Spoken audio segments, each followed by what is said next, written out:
Hi friends, welcome to ನಿಮ್ಮನೆ kitchen YouTube channel.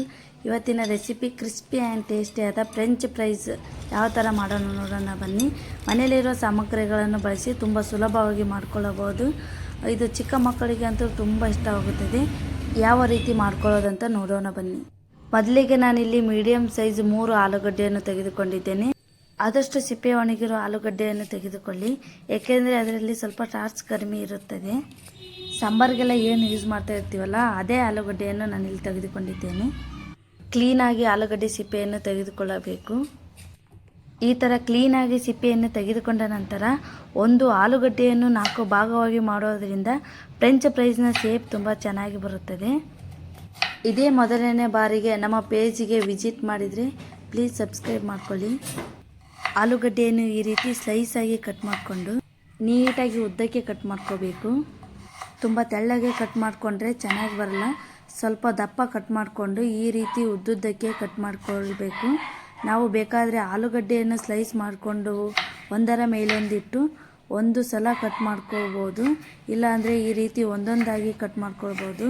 ನಿಮಗೆ ಹೇಗೆ ಈಸಿ ಆಗುತ್ತೋ ಆ ರೀತಿ ಕಟ್ ಮಾಡ್ಕೊಳ್ಳಿ. ತುಂಬ ದಪ್ಪನೂ ಕೂಡ ಕಟ್ ಮಾಡ್ಕೋಬೇಡಿ, ತುಂಬ ತೆಳ್ಳಗೂ ಕೂಡ ಕಟ್ ಮಾಡ್ಕೋಬೇಡಿ. ಈ ಥರ ಇದ್ದರೆ ಸಾಕು. ಎಲ್ಲವನ್ನು ಈ ರೀತಿ ಕಟ್ ಮಾಡ್ಕೊಂಡ್ಮೇಲೆ ಇದನ್ನು ಐಸ್ ಕೋಲ್ಡ್ ವಾಟರ್ನಲ್ಲಿ ಹಾಕಿಕೊಳ್ಳುತ್ತಾ ಇದ್ದೇನೆ. ಈ ರೀತಿ ಐಸ್ ಕೋಲ್ಡ್ ವಾಟರ್ನಲ್ಲಿ ಹಾಕೊಳ್ಳೋದ್ರಿಂದ ಸ್ಟಾರ್ಚ್ ಎಲ್ಲ ಬಿಟ್ಕೊಳ್ಳುತ್ತೆ. ಇದನ್ನು ಚೆನ್ನಾಗಿ ವಾಶ್ ಮಾಡ್ಕೊಳ್ಬೇಕು. 2 ನಿಮಿಷ ಐಸ್ ವಾಟರಲ್ಲೇ ಬಿಡೋಣ. ಈಗ ನೋಡಿ 2 ನಿಮಿಷ ಆಗಿದೆ. ಇದನ್ನು ಒಂದು ಸಪ್ರೇಟ್ ಬೌಲ್ನಲ್ಲಿ ತೆಗೆದುಕೊಳ್ಳೋಣ.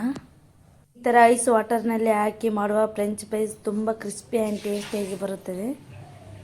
ಫ್ರೆಂಚ್ ಫ್ರೈಸ್ ಕ್ರಿಸ್ಪಿಯಾಗಿ ಬರಲಿಕ್ಕೆ ಇದನ್ನು ನಾನು ಸ್ವಲ್ಪ ಹೊತ್ತು ಬೇಯಿಸ್ಕೊಳ್ಬೇಕು. ಇಲ್ಲಿ ನಾನು ನೀರನ್ನು ಕಾಯಲಿಕ್ಕೆ ಇಟ್ಟಿದ್ದೇನೆ. ನಂತರ ಕಟ್ ಮಾಡಿಕೊಂಡಿರುವಂಥ ಆಲೂಗಡ್ಡೆಯನ್ನು ಹಾಕೊಳ್ತಾ ಇದ್ದೇನೆ. ಇದನ್ನು ತುಂಬ ಹೊತ್ತು ಬೇಯಿಸ್ಕೊಳ್ಳೋಕ್ಕೆ ಹೋಗಬೇಡಿ. ಇದನ್ನು 4 ರಿಂದ 5 ನಿಮಿಷ ಬೇಯಿಸ್ಕೊಂಡ್ರೆ ಸಾಕು. ತುಂಬ ಹೊತ್ತು ಬೇಯಿಸಿಕೊಂಡರೆ ಆಲೂಗಡ್ಡೆ ಕಟ್ಟಾಗುವ ಚಾನ್ಸ್ ಇರುತ್ತೆ. ತುಂಬ ಮೆತ್ತಗೆ ಬೇಯಿಸ್ಕೋಬೇಡಿ, ಸ್ವಲ್ಪ ಗಟ್ಟಿಗೆ ಇರಲಿ. 80 ರಿಂದ 90% ಆಗುವಷ್ಟು ಬೇಯಿಸ್ಕೊಂಡ್ರೆ ಸಾಕು. ನೋಡಿ, ಈ ರೀತಿ ಕಲರ್ ಸ್ವಲ್ಪ ಚೇಂಜ್ ಆಗೋವರೆಗೂ ಬೇಯಿಸ್ಕೊಳ್ಳಿ, ತುಂಬ ಬೇಯಿಸ್ಕೊಳ್ಳೋಕೆ ಹೋಗಬೇಡಿ.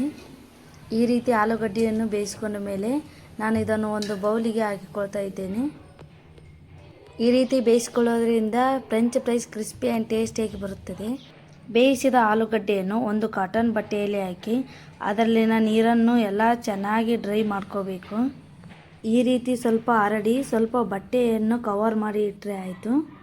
ಈ ಕಡೆ ನಾನು ಒಂದು ಬೌಲಿಗೆ 2 ಟೇಬಲ್ ಸ್ಪೂನಷ್ಟು ಕಾರ್ನ್ಫ್ಲವರನ್ನು ತೆಗೆದುಕೊಂಡಿದ್ದೇನೆ. ಬೇಯಿಸಿದ ಆಲೂಗಡ್ಡೆಯನ್ನು ನಾನು ಇದಕ್ಕೆ ಸೇರಿಸ್ಕೊಳ್ತಾ ಇದ್ದೇನೆ. ಇದನ್ನು ಈ ರೀತಿ ಚೆನ್ನಾಗಿ ಕೋಟ್ ಮಾಡ್ಕೋಬೇಕು.